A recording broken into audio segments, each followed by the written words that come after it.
So, going on, and we are live. Boy, that was a lot faster. I don't know what's going on with this computer tonight. It's slow, and I don't just mean the internet. It is just crank. You know, it's probably Microsoft downloading an update in the background. That just bogs everything down. Speaking of bogging down, welcome everybody back again. I am RJ Carter, Senior Managing Editor here at Critical Blast, and we are talking live with Miss Pamela Barcelou. Am I saying that correctly? You are, yes, Pam Barcelou, but you can call me Pam Pierce. All right, with Pam Pierce. She is the daughter of Charles B. Pierce, who was the man behind Legend of Boggy Creek, the cult fan film that pretty much started off the whole Bigfoot genre of filmmaking. And Pam, why don't you tell us a little bit about what you're doing now that with this very precious thing I have in my hands right now? Well, as you know, the original Legend of Boggy Creek was released in 1972, and it had its initial theatrical run between 72 and 75. And at that time, it was actually put away. And so it has kind of lived on for almost 50 years in this kind of unauthorized, very poor quality print, kind of a grayscale print that removed a lot of the really important elements to it. So as the internet became bigger and bigger, I would read these comments online, people asking someone to go and get the copyright worked out and give the fans a good print. And so in 2014, late 2014, I went to the original producer, Mr. Ledwell, and I asked him if he would assign me the rights, basically. And he said yes. But that wasn't enough. I had to go then and find a good print, and that took another like 4 years. But we did find one. We found one at the British Film Institute, finally. And that was after I had ended up buying one on eBay. And so various it was like a treasure hunt looking for it. So am I to understand then that anything that existed on DVD or home video prior to this was not? Yes, everything, including those middle of the night telecast or late afternoon, those really obscure times and everything, those were unauthorized showings also. Because I have a DVD copy of this that I bought either on Amazon or in a store. I don't frequent the dark DVD market. Yeah, but I did not. People did not know that it was unauthorized. They sold them at Walmart and Amazon, and those retailers did not know either. I mean, most of them came through legitimate channels. It turned out that my dad was one of the bootleggers. So, yeah. He was bootlegging his own work. Yeah, I mean, it's ironic, but, that's the name of his second movie ever, too, is Bootleggers. So it was a little ironic. I didn't know any of these things. Like I said, I had just been reading online comments that somebody do it. And I knew that, well, my dad was very low down. He did not let on, really. I ended up reaching out to him on the DVD around 2000 or so. My husband was kind of early in the internet, and so he sat me down basically to go surfing the internet. And at that time, it was Ask Jeeves. I asked Jeeves, who is Charles B. Pierce. That was my first foray onto the internet. And when I did that, up popped, back then it was, there were chat rooms and not really, like sites, websites and stuff now. But over and over, the comments were, what I just said. So anyway, I continued to read those on social media. And so anyway, we did track down that 35 millimeter print at the BFI. And I was able to go to the George Eastman Museum, and they restored the film. And then we went to Audio Mechanics Eastman referred me to Audio Mechanics, which is in Burbank, and they've done all the classics, the sound restoration for the classics.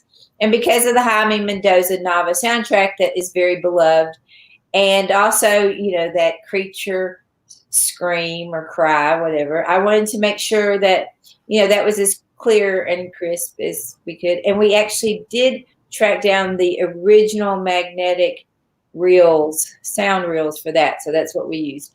And we saved them right. They were at the very hairy edge, is what I was told from Audio Mechanics. So we basically saved the film. We've restored the Technis format, which had been lost in all of these copies all these years.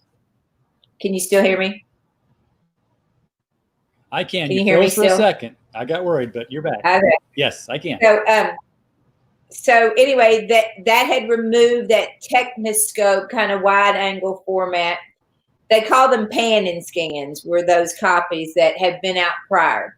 So, but this resurrects that Techniscope format, the Technicolor, because you had lost a lot of the color in those prior DVDs. And also, like I said, the soundtrack was considered pioneering.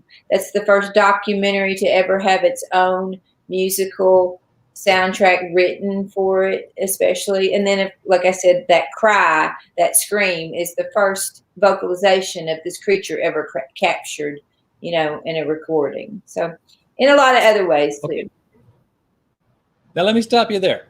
Okay. The first vocalization. Now, so you're saying, if I understand you correctly, this was not an actor off screen doing a monster yell, but somebody had actually recorded a Bigfoot yell, and that was what was used for the scream in the film.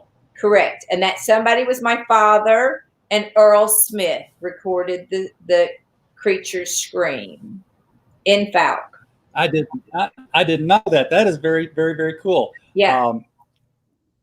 It's interesting because when I was back there last June for the premiere, I was out at the Monster Mart, and I spoke with Denny Roberts, who owns the Monster Mart, and he played for me some recent vocalizations that someone had brought to him. There were 3, I think, or 4 in a row, very similar to what my father had captured. So similar sound. It's interesting. So the movie, obviously, it has to end because it's not an ongoing thing. Were there more sightings, and are there still more sightings in the Folk, Arkansas area? Yep. That sightings continue to this day. I think that they've been pretty consistent. Lyle Blackburn's book, he's written a couple books on Boggy Creek, and he talks about he writes about the continuing sightings. Now, we've actually reviewed Lyle's Momo DVD, which I grew up with because I'm in the St. Louis area, and I remember being a child and, you know, the Momo sightings that were going on. That was my first exposure to Bigfoot. But my wife definitely tells me of, you know, when she grew up in Magnolia, Arkansas, that, you know, her grandfather said that he saw something out in the woods when he was out there hunting. And there are other people who've all said that, you know, yeah, when I was a kid, I saw something. My parents said, don't you tell anybody this because they'll think you're nuts and they'll put you away. Yeah. But there are plenty of people out there who know that there's something walking around out there. Was this your father's first movie or first movie of its kind as far as a documentary goes? It was his first movie, period. He had been in television. He had his own television show. He was a kiddie show host. My dad was, his character was Mayor Chuckles, and his TV show was The Laugh a Lot Club. And then he also had a advertising agency at the same time. And so he does go to one of his clients, Mr. Ledwell, who had a trucking company, and he convinces Mr. Ledwell to put up the money for a film. His commercials were winning awards, and you know, I mean, he was very talented like that. So he had gotten a lot of attention for his advertising work, and so he's going to actually, in the beginning, he's going to do a kind of a mountain man adventure film called Bright River, around the Buffalo River. And then he and Earl Smith go to Los Angeles to do some pre-production work. And they're driving down Sunset Boulevard, and they see these teenagers that are walking down the street wearing Falk Monster T-shirts. So my father says, "You got to pull over," and he jumps out of the car and talking to these boys. And I'm actually getting this from a Hollywood Reporter or a Variety interview that they had done with my dad. And so he says in this interview that by the time that he and Earl were getting back in the car, he said, "Earl, we're making the wrong movie. We got to go home." So they come back to Texarkana. And then the working title was called Tracking the Falcon. It was, The Legend of Boggy Creek is based on a true story. A lot of people will call it a mockumentary or whatever. No, it's I would say that it's the first docudrama, but it is very much based on a true story. So everything that you see in there say that again. Oh, your sound started to cut out there, but everything in here is based on truth, based on things that happen to people. Right. It's when you watch it, it's very 70s. I mean, it was a product of its time. And the reason I asked if it was his first was because there's several different movies in this movie. If we were breaking it down, because it's like you start off with like a nature documentary, and then there's the narration where it's, you're talking, he's reenacting when he was a child and running to get help. And he's talking over very much like A Christmas Story when the guy is narrating, things that happened to him in his life. And then there's parts of it that's like where the red fern grows. It's, the music comes in, and suddenly it's like, it's going to be a little bit of a musical thing now. Craig's going to live forever, and probably gets greeted with that everywhere. And then just about over the halfway point, it branches out into 70s horror when you've got the Fords living in this house and they're being besieged by this monster, and he's reaching through the windows. It's a very different tone. So it was, I just didn't know if he was like, if it was his first, he's like learning as I go along. We need to go in this direction. No, we need to go in this direction, and just kind of jammed it all together. And there's our movie. Well, I mean, it was a guerrilla crew. He hired 9 high school boys to go out with him. Earl Smith, the writer, was with him. Smokey Crabtree was his guide. And they went out and they would talk to these eyewitnesses or people who had, the people who had encounters. And so Travis recently told me that he remembers Earl just writing everything down as these people would describe their encounters, Earl just writing away. And so, they just a lot was dictated by money, how much money they had. Film equaled money. So my father had to get the most impact that he could with as little film as he could. And so I think he just did it whatever he needed to do. When I was at the George Eastman Museum working there, they told me that it was actually genius that he decided to go with the Technoscope film, because it cost half as much to purchase that film. It's more expensive, I guess, in the post-production, but he was looking at, if I get this on film and it's good, I'll be able to work out and pay for it in post-production, which, so I mean, he kind of did what he had to do, I think. And then to recreate that Ford scene, I don't know how else he would have done it. Anyway, my dad loved telling stories, and from the time he was a little boy, I'm friendly with his next door neighbor, as he was growing up in Hampton, Arkansas, is where he grew up, very close to Magnolia. And he was telling me not long ago that my dad every single night would go to this window and he would act out these plays. Like either he was dying or he would fall over or whatever, but he would pantomime in front of these windows for she and her sisters. And that would be every single night.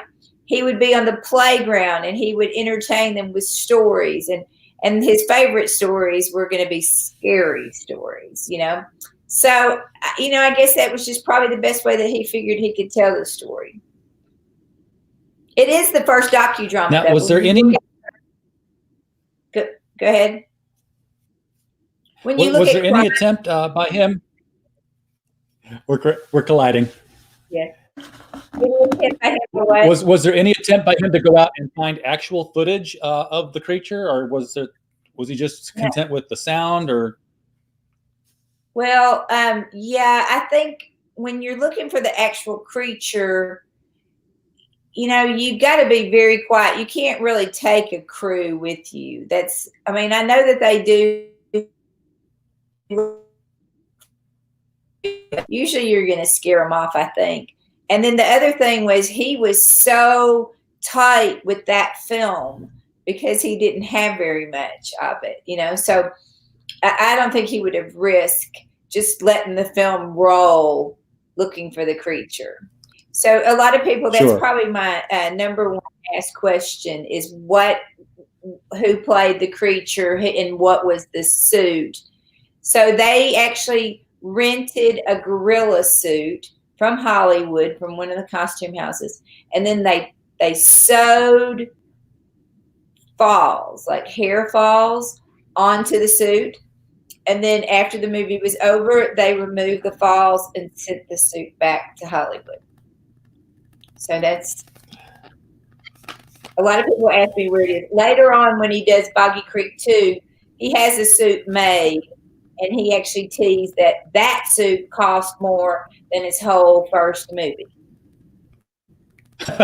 Well, yeah, special effects are expensive. Yeah, I can imagine him saying, you know, hey, guys, don't tackle him too hard. We got to send that suit back. It's a rental. Yeah. So that was, you can see the creature now again. You could not see him in all those years in between the theatrical release and now. It was very, you know, he was kind of lost in that gray scale against the background, but you can see him. Oh, he was. Yeah. So he was just a shadow in the other film. Right. But now that the restoration and remaster is done, in all the scenes, you can see him lurking in the edges, and you can actually see him. Somebody made a comment today or yesterday that they were actually counting his fingers. So it's somewhere in there you can count fingers. So that's kind of fun. To make sure he had. No, they didn't count toes though, because he's only supposed to have 3 of those. I know, 3 toes. Yep. And I doubt they cut 2 toes off a rental costume just to make it authentic. So it's been, you know, in the movie, the creature disappears for a long time. He's gone and nobody really knows where he went to. And then he comes back. So it feels like that in a lot of ways, that, you know, the creature is back. And then somebody told me also that these kind of legends go in 40-year cycles. And I don't know if that's true, but it's kind of interesting. Well, I've heard that they migrate. I did an interview with Colt Straub, the guy who's behind Mountain Monsters and Alaskan Monsters. And I brought it up because I was like, hey, if these things migrate, wouldn't it be great if you had your 2 shows that you have on 2 different networks come together and have these guys do a joint task force kind of thing just for the ratings of it all? And he said, hey, that's a cool idea. I don't know if he's ever going to do it or not. The ratings for either of the shows are up enough for them to pull it off. But if you were ever going to do this, you have definitely picked the right time, because Bigfoot hasn't been hotter than he has been in the last few years, with everybody on TV looking for him either to kill him or to just take his picture. So the fact that there's a whole new generation of Bigfoot fans, and that this is the thing that started it all as far as Bigfoot on film and making documentaries. Now this doesn't predate the Patterson-Gimlin film, but not exactly the same thing. That was, we got lucky and here's something on film. This is a movie. Right. Yeah, that had a whole budget. You know, they started out with their pre-production, you know, principle, and then went to post-production. Like I said before, my dad hired Jaime Mendoza Nava, who had opened a post-production house in Los Angeles, and he had been with Disney. When you were saying that it starts out kind of as a nature film, my father was very influenced by Disney's Wild Kingdom, if you Yeah, remember it was very that. much like that. Yeah, so that was a big influence on him. And so because of the Leadwell's kind of position in our little town, Texarkana was small, and Mrs. Leadwell was from a prominent family and stuff. And here you have this low budget film. It was a little bit embarrassing. She was kind of the type that you didn't have your name in the newspaper except, when you were born and you got married and then you died. And so all of a sudden for them to be involved about this Bigfoot kind of creature, I think embarrassed her a little bit. So I think she was very instrumental in when it was put away. I think that was a lot her. And so because of that, there were no swear words because of Mrs. Little. There were, of course, there's no nudity or anything like that. And she wanted it she wanted it very clean, So my dad, he didn't have censors in the traditional sense from like the networks, but he had Mrs. Leadwell that was going to censor him. And so he had to follow those rules. So you had a G-rated film that still had to be scary and, but I think he did it. I mean, it's Joe Bob Briggs is, you may know, is a fan. And so I'd read one of his critiques and he had said, there's never been a movie like it before or since. So it kind of stands on its own to this day. Now, have you, obviously the most scariest part of the film is the encounter that the Fords had in the rental home they had there. Have you spoken with them after the film was made? Are they talking with anybody about their experience? So I'm in contact with one of the Ford daughters, Sue Ford and Don Ford's daughter. And that's the only one. When they moved away, I don't think that they talked about it. She said that they didn't talk about it growing up very much. I've heard different accounts. But yeah, no, they haven't talked. I do intend to do a documentary going, in the future, and I hope to sit down and talk to her. She's still back south, so I'll see.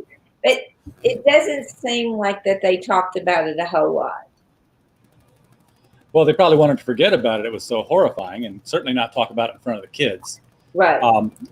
Speaking of children, you were just knee-high to a grasshopper when they were making this. And you appear in here. I could probably go to IMDb, I'm sure, and find that out. But where would people see you running around in this film? So I am Bessie Smith's oldest child. I run into the kitchen while Bessie is peeling potatoes. And I say, Grandpa, we saw him. We saw the Falk monster. And so she says, shh, you're going to wake up your grandfather. Anyway, we pull her out into the field and we see it, and she's screaming, don't run, he'll get you, don't run. And so I'm the oldest child in that. And Bessie Smith, my mother in the film, is my real mother played Bessie Smith. So, very good. Yeah, so that's my real mother in the scene. And Dad doesn't have to pay very many actors if you use the family. My dad did that a lot. So, and I don't know if you know this, but my dad was also one that would hang out kind of just even at the gas station. And if somebody looked like they could play a part, there may be a chance that my father offered them a role, He was kind of big for that, doing that. I was going to say back about Jaime Mendoza Nava, the former Disney guy. He introduced my father to Ralph McQuarrie, which, if you look in the back, the movie poster is Ralph McQuarrie. And then in 1975, Ralph goes to work for George Lucas and creates everything Star Wars. I think he was the second person that Lucas hired. And so you could say that Chewbacca, that the Falk monster is Chewbacca's daddy. That's a very cool connection. Uh, a lot of our viewers are definitely Star Wars fans. The fandom menace they call themselves. Okay. So that's a bit of trivia that I was not aware of. The connection between Boggy Creek to Tatooine.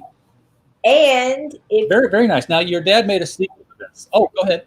yeah, so there's so actually Ralph McQuarrie did about 5 or 6 movie posters for my dad, including Boggy Creek 2, The Legend Continues. There are correlations. He actually did that in 1975, though, and while he's working on that, he is working on Empire Strikes Back. So I've been told that there are little creatures like the baby Falk monster in Empire Strikes Down. He does the posters for Dreaded Sundown, and there are correlations between the Phantom Killer and Darth Vader, especially the mask and the whole breathing. And it's Ralph McQuarrie that suggests the scuba apparatus that Darth Vader uses for his tone or raspy voice or whatever. So, and if you've ever seen Dreaded Sundown, you see that the Phantom, does that hard breathing in, out. So that's kind of the connection. And also the other connection there is George Lucas filmed American Graffiti in Techniscope. So not a lot of American films were done using Techniscope film. So those are kind of like trivia things. The sequel to Boggy Creek that you've mentioned, Boggy Creek: The Legend Continues, was that also docudrama, or was that more branching into sort of a fictional tale? Yeah, just fiction. Yeah, just fiction. If you look at it though, it's kind of interesting because he's playing a expert professor, whatever, and they're going out to do research, trying to use the latest technology, which in the 80s they're using thermal gear and whatever. So that was kind of interesting. It's fun too when you look at Boggy Creek, the aerial shots and stuff, like they did not have drones back then. My dad used crop dusters. If you can, he would hire. Sure. In fact, the man who flew the plane was at the premiere in June. The man who flew the plane for all the. Are you going to be releasing that film as well in a new format? Or in fact, are you going to be doing your father's entire catalog? Yeah, it's nice to think about. That's a lot of work though. So I'm still just trying to get this one.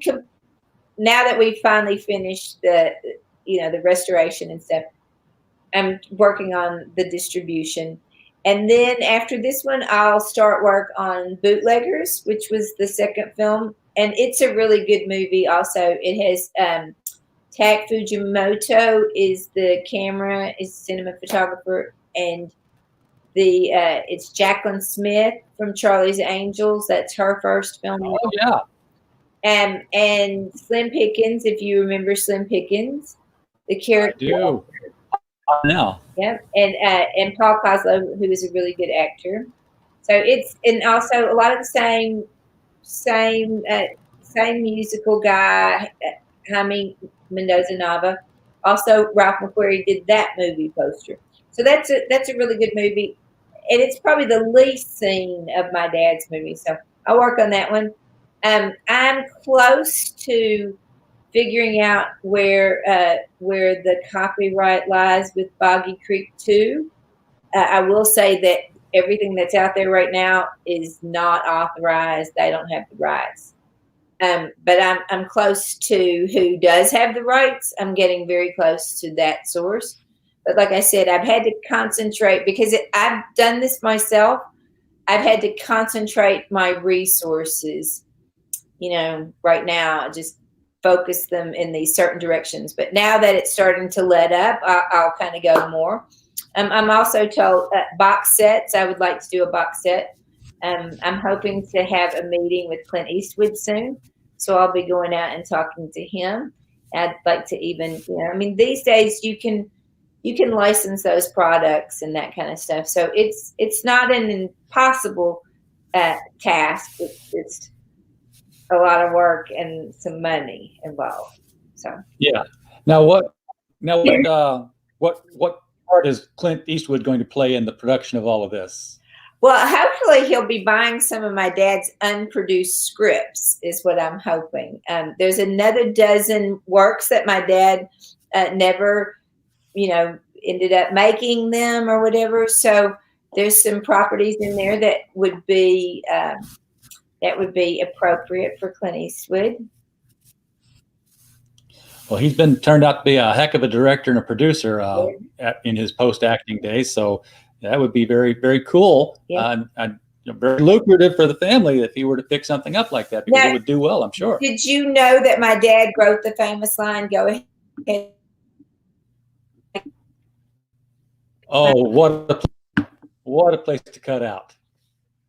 Oh, he wrote the Dirty Harry line? Yeah, he wrote the